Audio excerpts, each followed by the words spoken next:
Hello everyone, class 10th dear student. आज मैं आपको क्षितिज बुक का चैप्टर स्टार्ट कर रही हूँ। ग्रामर के टॉपिक आपके 3 कंप्लीट हो गए, वाक्य, वाच्य, पद परिचय। आज मैंने आपको ग्रुप में पद परिचय की पीडीएफ भी सेंड कर दी है।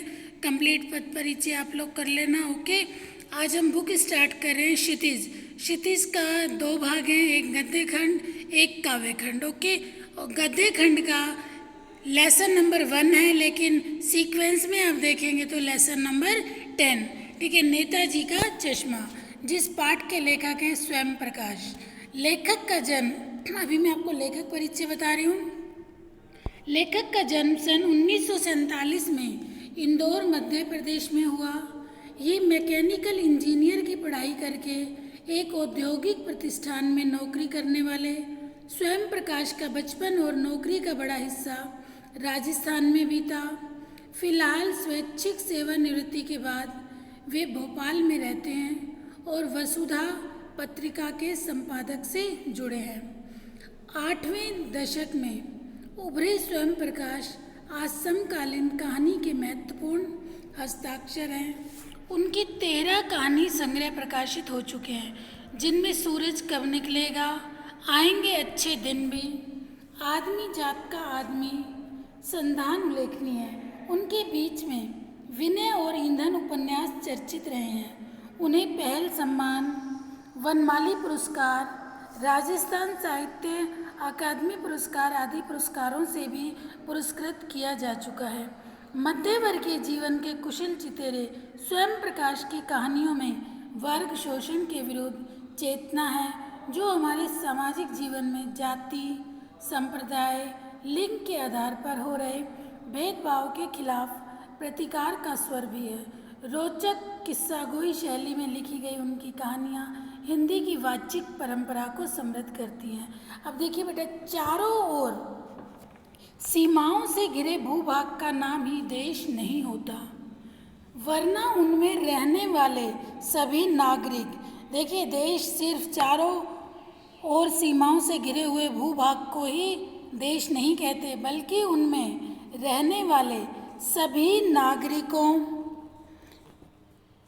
नागरिकों, नदियों, पहाड़ों, पेड़ पौधों, वनस्पतियों, पशु पक्षियों में और इन सब में प्रेम करने तथा इसकी समृद्धि के लिए प्रयास करने का नाम ही देशभक्ति है। नेताजी का चश्मा कहानी कैप्टन चश्मे वाले के माध्यम से देश के करोड़ों नागरिकों के योगदान का रेखांकित करती है। इस देश के निर्माण में अपने अपने तरीके से सहयोग करते हैं। कहानी ये कहती है कि बड़े ही नहीं, बच्चे भी इसमें शामिल हैं। दूसरा देखिए, इस कहानी में क्या बताया गया है, नेताजी का चश्मा। जैसा कि पाठ से ही पता चल रहा है बेटा आपको, नेताजी का चश्मा।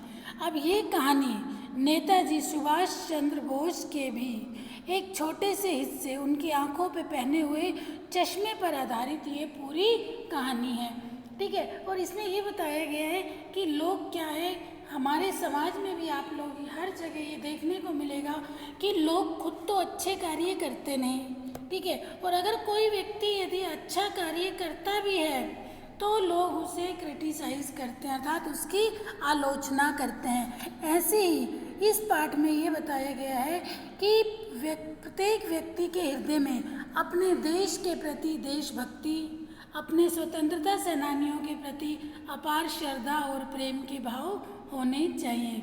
ये सारा आपको इस पाठ में देखने को मिलेगा। कैसे एक कैप्टन चश्मे वाला व्यक्ति है, वो शारीरिक रूप से कैसा दिखता है, किस तरीके से वो सुभाष चंद्र बोस की मूर्ति पर हर दिन चश्मे को बदलता है। ये पूरी कहानी उस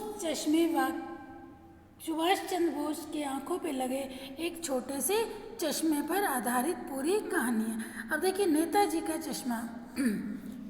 हालदार साहब को हर 15वें दिन कंपनी के काम के सिलसिले से उस कस्बे से गुजरना पड़ता था।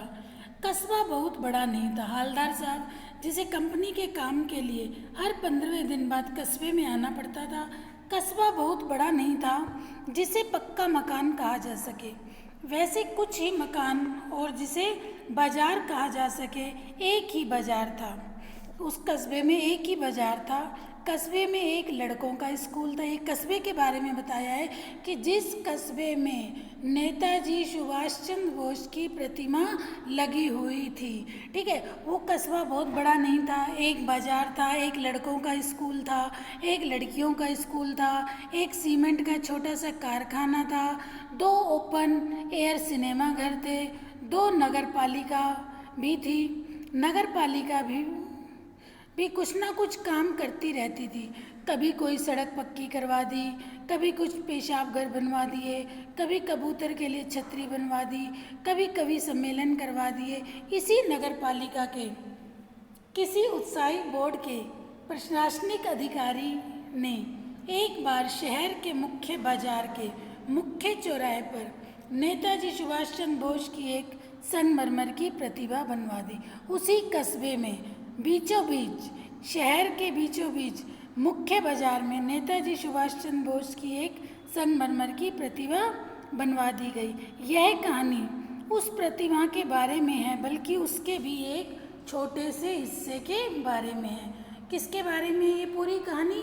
नेताजी सुभाष चंद्र बोस की प्रतिमा पर लगे उस चश्मे की। देखिए, पहले पैराग्राफ में लेखक ने उस कस्बे का वर्णन किया जहाँ नेताजी की मूर्ति बनी हुई है। छोटा सा कस्बा है, ज़्यादा पक्के मकान नहीं है, एक लड़कों का स्कूल है, एक लड़कियों का स्कूल है, ठीक है, और एक ओपन सिनेमा घर है, एक नगर पालिका है, वो भी अपने कार्य कराती रहती है। और ये कहानी नेताजी की मूर्ति पर लगे एक चश्मे पर आधारित है।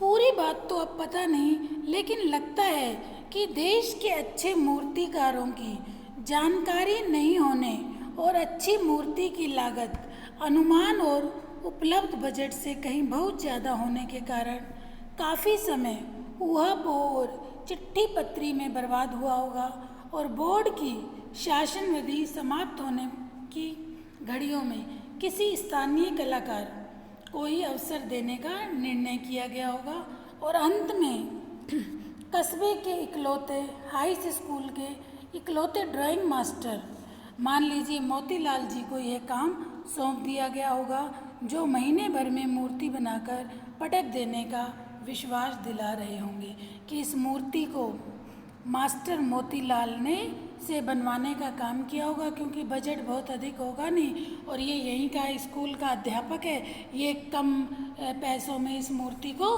बना देगा। जैसा कि कहा जा चुका है कि मूर्ति संगमरमर की थी।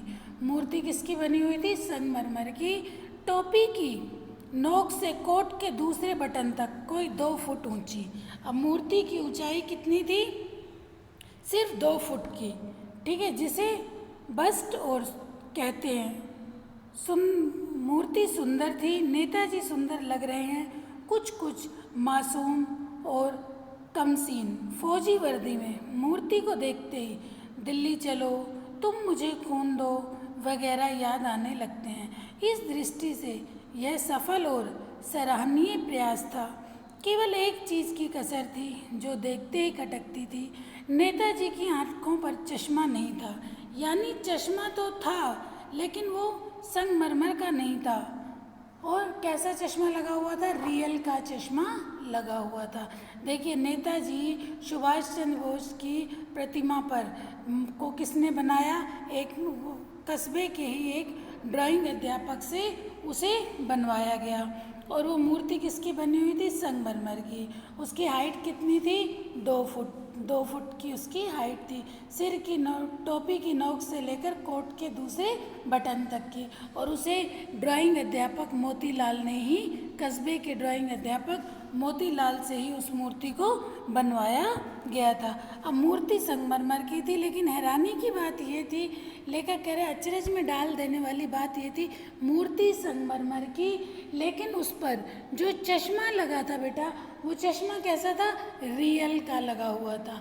तो ये चीज़ बड़ी अटपटी सी लग रही थी कि मूर्ति तो संगमरमर की है, लेकिन इस पर चश्मा जो है वो रियल का है। अब रियल का चश्मा कौन लगाता है, क्यों लगाता है, संगमरमर का चश्मा क्यों नहीं बनाया गया, या लगाने वाले के अंदर क्या भावनाएं हैं, ये सारी बातें इस पाठ में बताई गई हैं। ठीक है बेटा, तो आज हम इतना ही पढ़ेंगे।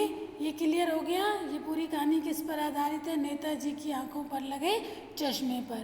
और इस पाठ में ये बताया गया कि लोग स्वयं तो अच्छे कार्य करते नहीं, लेकिन जो व्यक्ति अगर अच्छे कार्य करता है तो उसे भी लोग क्रिटिसाइज़ करते हैं, उसे भी अच्छे कार्य नहीं करने देते। और इस पाठ में ये बताया गया है कि देशभक्ति क्या है।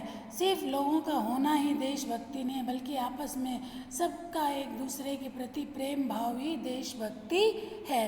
ठीक है। और ये कहानी किस पर आधारित है? नेताजी की मूर्ति पर पहने एक छोटे से चश्मे पर। और मूर्ति किसकी बनी हुई है? संगमरमर की। किसने बनाई? मास्टर मोतीलाल ने। कस्बे का ही ड्राइंग अध्यापक। कस्बा ज़्यादा बड़ा नहीं था, एक लड़कों का स्कूल, एक लड़कियों का स्कूल, एक ओपन सिनेमा घर और नगर पालिका भी अपने थोड़े बहुत कार्य कराती रहती थी। ठीक है, ये आपका क्लियर हो गया। आज हम इतना ही करेंगे, इसके बाद नेक्स्ट मैं आगे कल समझाऊंगी। Okay, thank you.